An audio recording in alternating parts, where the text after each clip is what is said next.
காலை வணக்கம் அஸ்வத், எப்படி இருக்கீங்க? வணக்கம், சூப்பரா இருக்கேன். நீங்க எப்படி இருக்கீங்க? சமீப காலத்துல வந்து ரொம்ப நாள் ஆச்சு உங்களை பார்த்து, எங்க காணோம்? நான் ஃபென்டாஸ்டிக்கா இருக்கேன், ஆனா ரொம்ப பிஸியா இருக்கேன் அஸ்வத். அதான் என் ஸ்டேட்டஸ்லாம் பாக்குறது இல்லையா நீங்க? பார்க்கலையே. ரொம்ப இம்பார்ட்டன்ட்டான ஒரு விஷயத்த மிஸ் பண்ணிருக்கீங்க. என்ன மிஸ் பண்ண? என்ன பண்ணீங்க நீங்க? நான் மலையெல்லாம் ஏறிட்டு வரேன். அதெல்லாம் மலை ஏறினீங்களா? என்னங்க சொல்றீங்க? ஆளை பார்த்தா அப்படி இல்லையே, ஆனா மலைலாம் ஏறேன்றீங்க. ஆமா. என்ன மலை ஏறினீங்க? நான் கொடைக்கானல், நாங்க ஸ்டே பண்ண இடத்துல இருந்து ஒரு 500 மீட்டர்ஸ் மேல ஏறி போயிட்டு வந்தோம். கொடைக்கானல்? ஆமா. ஏன், என்னாச்சு? இல்ல சூப்பர் தான், மலை தானே, நல்லதா இருக்கு. வேற என்ன மலை ஏறலாம்னு இருக்கீங்க? அடுத்தது வந்து இப்போ ஊட்டி போறேன், அதுக்கப்புறம் காஷ்மீர், அதுக்கப்புறம் எவரெஸ்ட் தான். டைரக்டா எவரெஸ்ட்? யா. ஓகே, இந்த ஹிமாலயாஸ்லாம் வேணாம். அதையும் ட்ரை பண்ணிட்டு அதுக்கப்புறமா எவரெஸ்ட் போகிறது தான் என்னோட பிளான். சர்வ சாதாரணமா இருக்கு. ஆமா ஆமா, அப்படிதான். Very good, very good. Thank you very much. Super super. அப்படியே ஷோ ஆரம்பிச்சலாமா? கண்டிப்பா. வெல்கம் டு வணக்கம் தமிழா வழங்குவோர் பூமெக்ஸ் வெஸ்டர்ன் ப்ரீஸ். நம்ம சப்னா வந்து கொஞ்சம் பயங்கரமா ஃபீல் பண்ணிட்டு இருக்காங்க. அதுக்கு வந்து என்ன காரணம்னு தெரியல, யார் மனசுல வந்து இப்படி பூந்து ஒரு விஷயத்த சொல்லியிருக்காங்கன்றது தெரியல. பட் நல்ல ஒரு விஷயம் தான். அண்ட் இன்னைக்கு வெரி வெரி இம்பார்ட்டன்டான ஒரு day. Today is August 1st. Today it's national mountain climbing day. So தேசிய மலை ஏறும் தினம் அப்படின்னு சொல்லிட்டு இன்னைக்கு வந்து கன்சிடர் பண்ணப்படுது.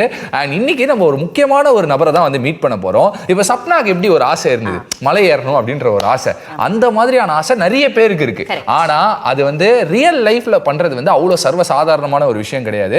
ரொம்ப ரொம்ப சேலஞ்சிங்கான ஒரு விஷயம். பிசிக்கலி மென்டலி பயங்கரமா வந்து நம்ம ஸ்ட்ராங்கா இருந்தா மட்டும்தான் இந்த மாதிரியான விஷயத்தெல்லாம் நம்ம அச்சீவ் பண்ண முடியும். அப்படி பார்க்கும்போது இப்போ ரீசெண்ட்ல ஒரு மிகப்பெரிய ஒரு சாதனையை படைச்சிருக்கக்கூடிய முதல் இந்திய பெண் ஒருத்தங்க நம்மளோட நிகழ்ச்சிக்கு வந்து வந்திருக்காங்க.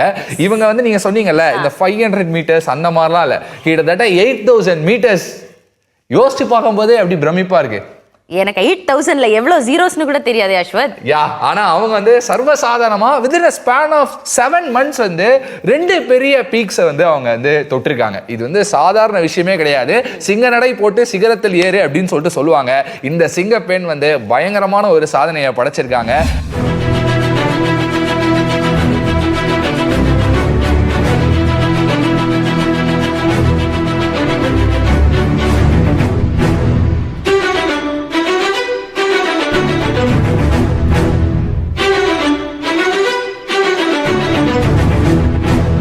ஒரு சைடு வந்து இவங்க வந்து இந்த மாதிரி 2 பீக்ஸ் வந்து அச்சீவ் பண்ணிருக்காங்க, சூப்பர் அப்படின்னு சொல்லிட்டு யோசிச்சா, ரியல் லைஃப்ல வந்து இவங்க வந்து ஒரு மவுண்டெய்னர் மட்டும் கிடையாது. இவங்க வந்து ஆக்சுவலான ப்ரொஃபஷன் என்னன்னா இவங்க ஒரு doctor. she is very very famous. மிகவும் அனுபவம் வாய்ந்த பிரபலமான ஒரு கிளினிக்கல் எம்பிரியாலஜிஸ்ட் அண்ட் ஃபெர்டிலிட்டி எக்ஸ்பர்ட்டும் கூட. ஸோ கிட்டத்தட்ட மருத்துவ துறையிலையும் வந்து 25 ஆண்டுகளுக்கும் மேலாக வந்து பல்வேறு சாதனைகள் படைச்சிருக்காங்க. ஸோ இவங்க கிட்ட இன்னைக்கு நிறைய விஷயங்கள் நம்ம பேச போறோம். எப்படி இந்த ஆர்வம் வந்தது, எப்படி இந்த ஆசை வந்தது, எப்படி இந்த ஒரு மிகப்பெரிய ஒரு சாதனையை படைச்சிருக்காங்க அப்படின்னு சொல்லிட்டு இவங்க நம்மளுக்கு ரொம்ப ரொம்ப பரிச்சயமான ஒருத்தங்களும் கூட. எப்படி சொல்றீங்க? நம்ம எல்லாருக்குமே ரொம்ப ரொம்ப பிடிச்ச லெஜெண்டரி ஆக்டர் ஜெமினி கணேசன் சாரோடைய பேத்தி இவங்க. அண்ட் நம்மளுடைய ரொம்ப ரொம்ப ஃபேமஸான கமலா செல்வராஜ் டாக்டரோடைய டாட்டர் இவங்க. So let's welcome doctor Priya Selvaraj அவர்கள்.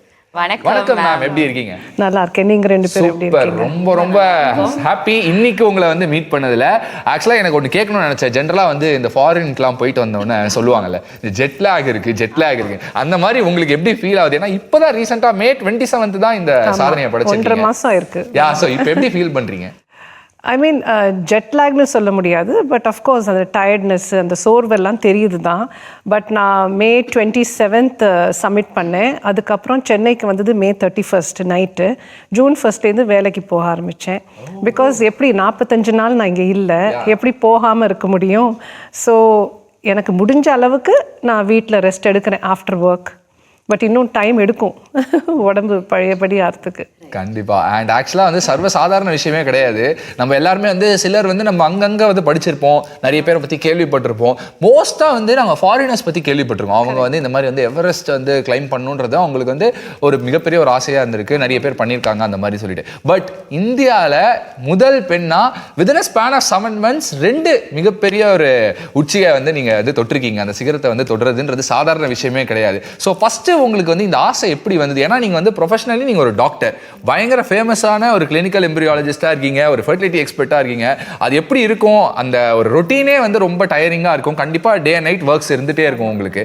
அப்படி இருக்கும்போது நீங்க எப்படி வந்து ஒரு மவுண்டன் கிளைம்பிங் மேல உங்களுக்கு ஆசை வந்தது? சரி, நான் ஃபஸ்ட்டு வந்து இதை கிளாரிஃபை பண்ணிக்கிறேன் ஒரு பாயிண்ட்டு.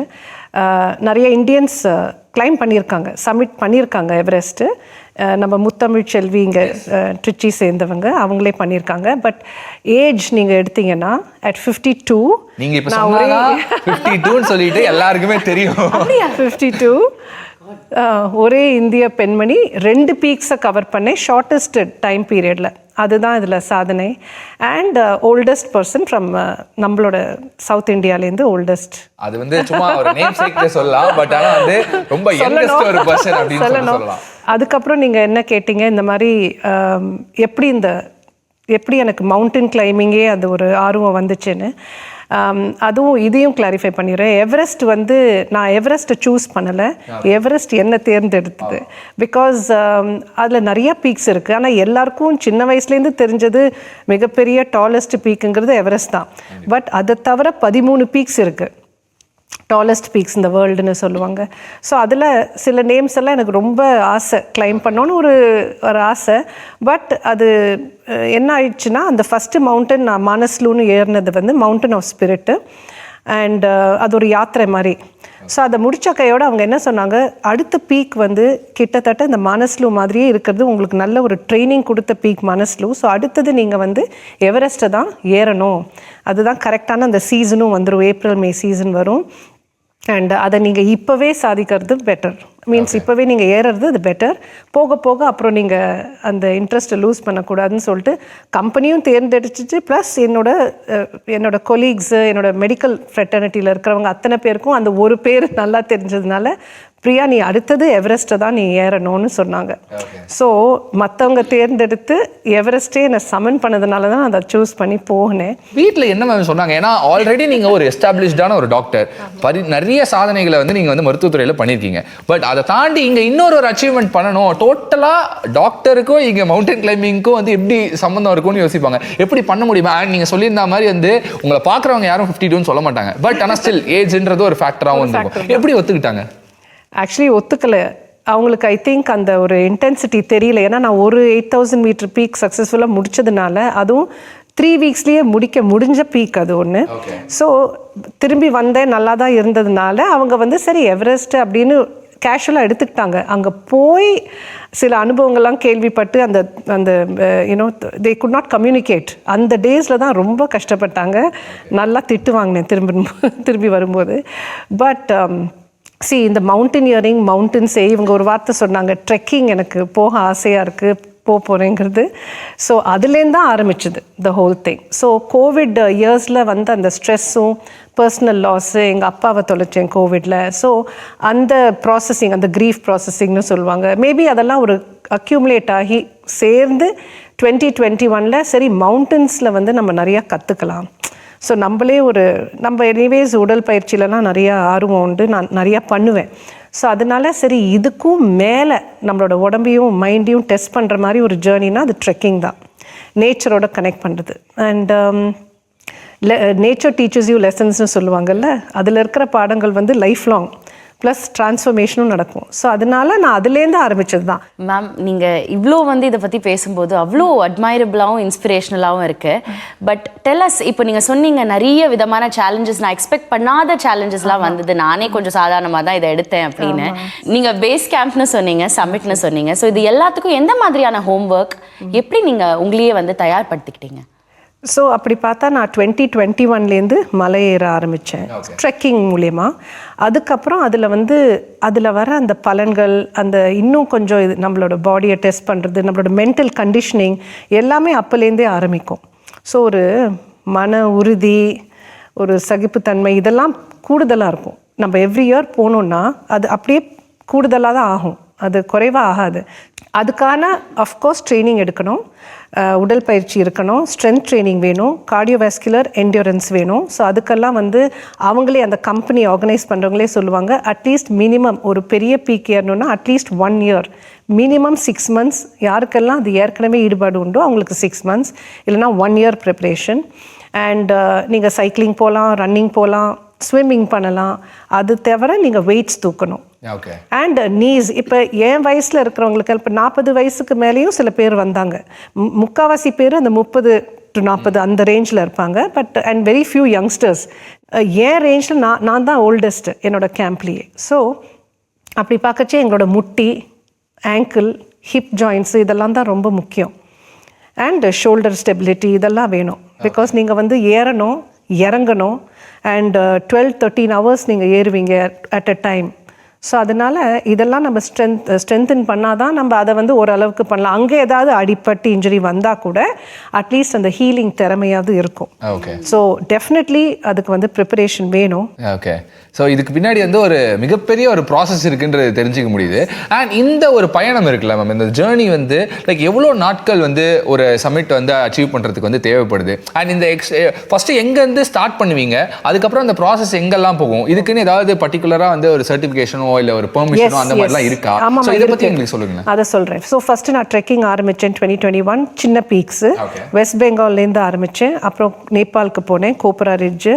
அதுக்கு அப்புறம் என்னோட 50வது பிறந்த நாளுக்கு as a gift எனக்கு வந்து 2023ல நாங்க கிளிமஞ்சாரோ ஏர்லான்னு போனோம். நானும் என்னோட க்ளோஸ் ஃப்ரெண்டும். நாங்க 2 பேரும் தான் அதுக்கு ட்ரைனிங்லாம் எடுத்து ஒண்ணா தான் டிராவல் பண்ணிட்டு இருந்தோம். ஸோ கிளிமஞ்சாரோ போனதுக்கு அப்புறம் அடுத்த லெவல் என்னன்னு பண்ணும்போது அவங்க சொன்னாங்க இனிமேல் டெக்னிக்கல் பீக்ஸு.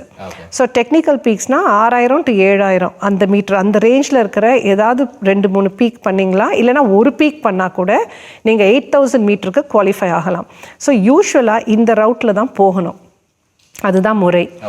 ஏன்னா ஒன்று சர்டிஃபிகேஷன் கிடைக்கும், அண்ட் இன்னொன்று அந்த அந்த ஒரு டெக்னிக்கல் ட்ரைனிங் இல்லாமல் நம்ம போய் புதுசாக ஒரு பெரிய மவுண்டனில் போய் நம்ம கற்றுக்கிட்டோன்னா அது சீக்கிரமாக வராது அப்ளை பண்ணுறதுக்கு. ஸோ அதனால் லோபோச்சே ஈஸ்ட் பீக்குன்னு நான் நேபாளில் டெக்னிக்கல் கிளைம் பண்ணேன். அது 6119 மீட்டர்ஸு. ஸோ அதை முடிச்சதுக்கப்புறம் எனக்கு நேபாள் மவுண்டனியரிங் இன்ஸ்டியூட்லேருந்து சர்டிஃபிகேஷன் கிடச்சிது, பெர்மிட்ஸ் கொடுப்பாங்க. ஸோ அதனால் ஃபஸ்ட்டு 8000 மீட்டர் பீக் வந்து மனஸ்லூ நான் சூஸ் பண்ணது. அவங்களும் சொன்னாங்க இட்ஸ் அ குட் பீக், ஏன்னா இதை பண்ணிட்டோன்னா அடுத்தது எவரெஸ்ட் எல்லாம் நம்ம பண்ணலாம்.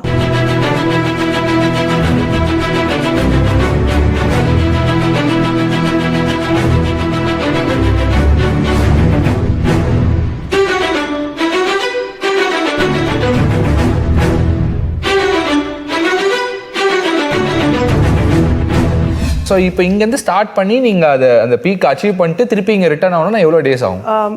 மொத்த ட்ரிப் வந்து ஒரு 45 டேஸ் எடுத்துச்சு. இந்த வாட்டி இந்த வருஷம் மட்டும் 3 வாரம் டிலே இருந்தது. ஏன்னா அந்த கும்பு ரீஜன்னு சொல்லுவோம், அந்த அடிப்பாதை அந்த எவரெஸ்ட்டுக்கு போகிறதுக்கு இந்த பேஸ் கேம்புக்கும் அந்த மவுண்டனுக்கும் நடுவில் இருக்கிறது கும்பு ஐஸ் ஃபால். அது ஒரு கிளேஷியல் ஐஸ், நிறையா ஃபார்மேஷன்ஸ் இருக்கும். அது வருஷம் வருஷம் தள்ளி நகரி போயிட்டே இருக்கும். அண்ட் அதில் வந்து நிறைய அந்த க்ரெவசஸ்ன்னு சொல்லுவோம், தட் இஸ் ஐஸ்லேயே வாட்டர் கேப்ஸு. அதை நீங்கள் பார்த்துருப்பீங்க நிறைய வீடியோஸ், லேடர் போட்டு க்ராஸ் பண்ணுறது மவுண்டனியர்ஸு. சில நேரம் ஜம்ப் பண்ணுவோம், நாங்கள் கிட்டதாக இருந்தால் ஜம்ப் பண்ணுவோம். அண்ட் செராக்ஸ்னால் அந்த ஐஸ் கட்டி வந்து பனி கட்டி மேலேருந்து தொங்கிட்டு இருக்கும். இந்த வருஷம் என்னாச்சுன்னா ஒரு பெருசு வந்து எல்லாரையும் த்ரெட்டன் பண்ணுற மாதிரி தொங்கிட்டு இருந்து அது விழவே இல்லை.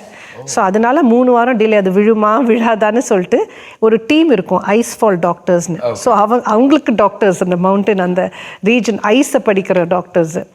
அது தவிர உங்களோட சாகர் மாதா தானே பேர், எவரெஸ்டோட நேபாளி நேம் வந்து சாகர் மாதா. ஸோ அதோட பொல்யூஷன் கண்ட்ரோல் கமிட்டின்னு ஒன்று இருக்குது. ஸோ 3 வாரம் டிலேனால 45 நாள் எடுத்துச்சு. ஆனாலும் எல்லா எக்ஸ்பெடிஷன் கம்பெனிஸும் சொல்லுவாங்க நீங்கள் 60 நாள் கையில் வச்சுக்கணும், ஏன்னா எதுக்குமே ஒரு இது கிடையாது, கண்டிப்பாக இந்த டைமில் நாங்கள் கொண்டு வந்து விட்டுருவோங்கிற அந்த ஒரு இது இல்லை. ஸோ அதனால எனக்கு 45 டேஸ் எடுத்துச்சு. இல்லைன்னா 30 டேஸ்னு பிளான் பண்ணிட்டு லீவ் அப்ளை பண்ணிட்டு தான் போனேன். பட் ஆனால் ஒரு 45 டேஸ் எடுத்துச்சு. சமிட் அலோன் 1 வாரம் எடுக்கும். சமிட் அந்த 45 டேஸில் 1 வீக் வந்து நம்ம சமிட்டை நோக்கி போயிட்டு அதை முடிச்சுட்டு வருவோம். மேம், நீங்கள் சொல்லிட்டு இருக்கும்போது ஒரு வார்த்தை வந்து கான்ஸ்டண்ட்டாக இருந்தது, சமிட் அப்படின்னு சொல்லிட்டு. சமிட்னா எக்ஸாக்ட்லி என்னது? சமிட்னா அந்த பீக்கை நம்ம போய் தொடர்றது தான், அங்கே போய் நம்ம நிற்கிறது தான் சமிட். அது அந்த முன்னாடி நம்ம அதை நோக்கி போகிறது தான் சமிட் புஷ்னு சொல்லுவோம். சமிட் புஷ் எல்லாமே நாங்கள் நைட்டில் தான் ஏறுவோம். ஸோ ஹோல் நைட் ஜேர்னி, ராத்திரி ஃபுல்லாக நாங்கள் ஏறி சமிட் நாங்கள் அந்த சாகர் மாதா அந்த பீக்குக்கு போய் ரீச் பண்ணும்போது காலங்காத்தால் இருக்கும். சில பேருக்கு அவங்க சீக்கிரமாக கிளைம் பண்ணாங்கன்னா ஒரு 6:30 மணிக்கு போய் சேரலாம், 7:30 மணி. நான் சேர்ந்தது 10 மணி காலையில். ஓகே மேம், இது வந்து ஒரு சின்ன ஒரு சில்லியான டவுட்டாக கூட இருக்கலாம். பட் ஆனால் நீங்கள் சொல்ல வந்து எனக்கு விஷுவலைஸ் பண்ண முடியுது நிறைய விஷயத்த. எப்படி இருக்கும் மேம் ஆக்சுவலாக வந்து இப்போ நைட்டு ஏறுறீங்க அப்படின்னா வந்து அங்கே லைட்ஸ் அந்த மாதிரியான விஷயங்கள்லாம் ஹெட்லாம்ப்ஸ் அது மட்டும் தான். ஸோ ஆனால் உங்களுக்கு சுற்றி எதுவுமே தெரியாதா மேம்? அதுதான் பெட்டர்ல. அதை பார்த்துட்டு நம்ம பயப்படுறதை விட அது அண்ட் ஃபுல் எனர்ஜியா. ஏன் தெரியுமா, ஹோல் டே எங்களுக்கு ரெஸ்ட் கொடுத்துருவாங்க. எப்போ நாங்கள் சம்மிட் புஷ் பண்ணுறோமோ அன்னைக்கு வந்து வெறும் ரெஸ்ட்டு, ஹைட்ரேஷன், சாப்பாடு என்ன சாப்பிட முடியுமோ. அங்கே போனால் ஹை ஆல்டிடியூட்ல உங்களுக்கு பசியே இருக்காது, தண்ணி கொடுக்கவும் ஆசையாக இருக்காது. ஆனால் நாங்கள் ஃபோர்ஸ்ஃபுல்லாக அதை எடுக்கணும். ஏன்னா you will become very dehydrated and dissent ரொம்ப கஷ்டமாக போயிடும். ஸோ எல்லாமே பேக்கெட்டட் ஃபுட்ஸ் தான், வெறும் ஒரு சுட தண்ணி தான் கிடைக்கும். ஸோ என்னெல்லாம் நீங்கள் பேக்கெட் ஃபுட்டு இன்ஸ்டண்ட்டாக பண்ண முடியுமோ, instant upma, instant pongal, whatever, அதை தான் நீங்கள் எடுக்கணும் அங்கே. Or cereals, whatever. Okay. So இப்போ நீங்கள் மேலே போயிட்டு நீங்கள் அந்த சமிட்டை வந்து ரீச் பண்ண உடனே உங்களுக்கு என்ன மேம் தோணுச்சு? உங்களுடைய ஃபர்ஸ்ட் ஃபீலிங் என்னவா இருந்தது? பயங்கரமாக வந்து செலிப்ரேட் பண்ணோம் அப்படின்னு தோணுச்சா, இல்லை என்ன நினச்சிங்க நீங்கள்? எல்லாரும் கேட்குற கேள்வி, பட் இதுக்கு ஒரே பதில் தான். எனக்கு எதுவுமே தோணலை. எனக்கு வந்து ஒரு சாங்டோரமில் ஒரு கோவிலில் இருக்கிற மாதிரி தான் ஃபீலிங் எப்போதுமே. அண்ட் ஒரு புனிதமான இடத்துக்கு நம்ம வந்துட்டோம், ஃபஸ்ட்டு வேண்டிக்கணும். அண்ட் எல்லாரும் நேபாளிஸ் எல்லாம், ஷேர்பாஸ் எல்லாம் வேண்டிப்பாங்க. ஃபஸ்ட்டு இப்படி போய் முட்டி போட்டு வேண்டுவாங்க ஃபஸ்ட்டு. ஏன்? நன்றி செலுத்துகிறோம். ஏன்னா எங்களை வந்து பாதுகாப்பாக இவ்வளோ தூரம் கொண்டு வந்திருக்கீங்க, இப்போ பாதுகாப்பாக எங்களை வந்து கீழே அனுப்பணும், எங்களோட ஜேர்னி சேஃபாக இருக்கணும், நன்றி நன்றி நன்றி. அதுதான் தோணும், ஒன்றும் தோணாது. ஸோ எந்த மாதிரியான first aid or medical support is guaranteed உங்களோட கிளைம் டைமில்? Okay, very good question. நம்மளுக்கு வேண்டிய மெடிசின்ஸ் கொண்டு வர சொல்லுவாங்க எல்லாரும். ஷேர்பாஸ் எங்களோட கைடு வந்து ஒரு மெடிக்கல் கிட் எப்போதுமே ஒரு எமர்ஜென்சி கிட் மாதிரி வச்சுருப்பாங்க.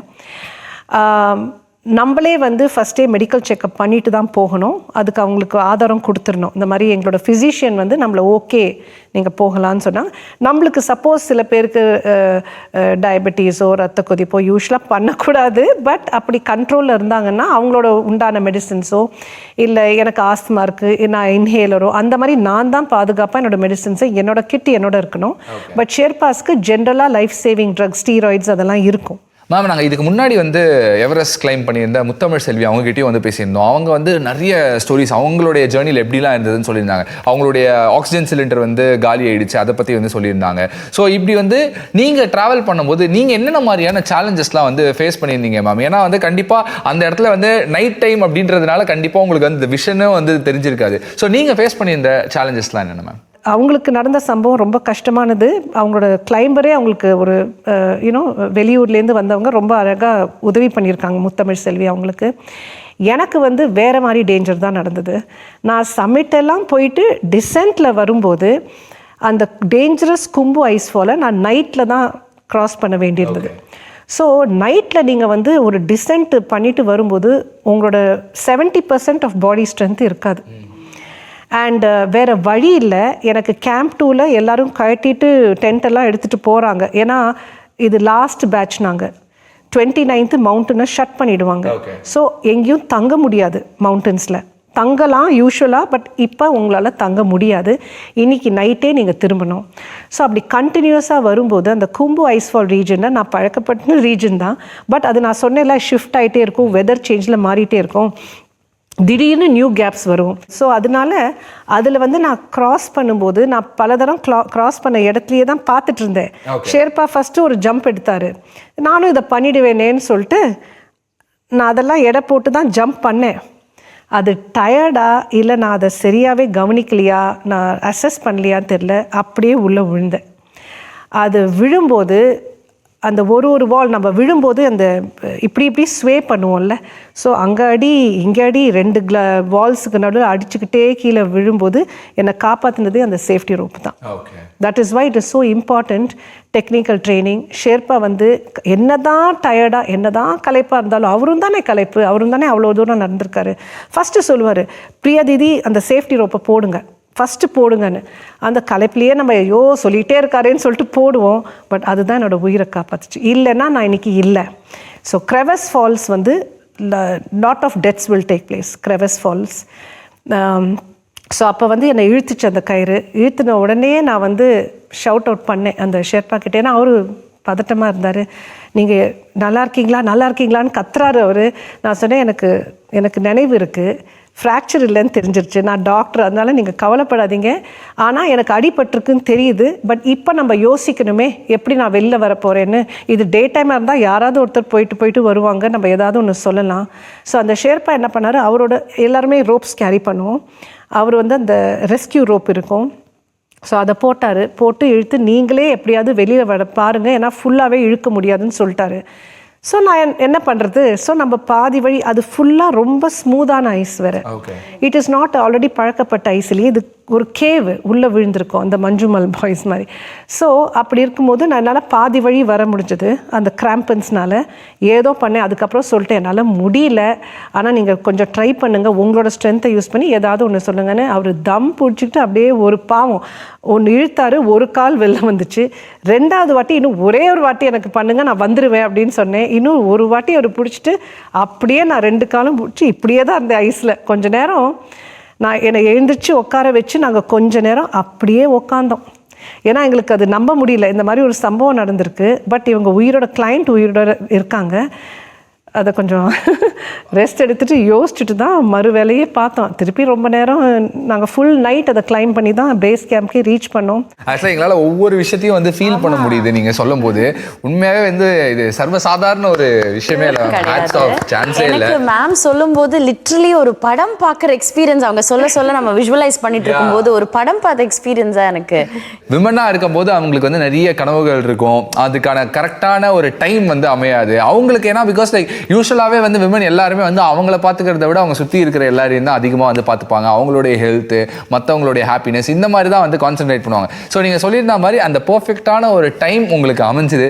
அந்த மாதிரி இப்போ உங்களை பார்த்து நிறைய பேர் வந்து இன்ஸ்பயர் ஆகிருப்பாங்க. அவங்களுக்கு என்னென்ன பண்ணணும் அப்படின்ற ஒரு ஆசை இருக்கோ அது எல்லாத்தையும் நோக்கி அவங்க பயணிக்கணும் அப்படின்னு சொல்லிட்டு நினைப்பாங்க. கண்டிப்பாக ஒரு மிகப்பெரிய ஒரு இன்ஸ்பிரேஷனாக நீங்கள் எல்லாருக்கும் வந்திருப்பீங்க. அண்ட் தேங்க்யூ ஸோ மச் இன்னைக்கு எங்கள் நிகழ்ச்சிக்கு வந்து. தேங்க்யூ ரொம்ப நன்றிப்பா. Thank you so much. தேங்க்யூ.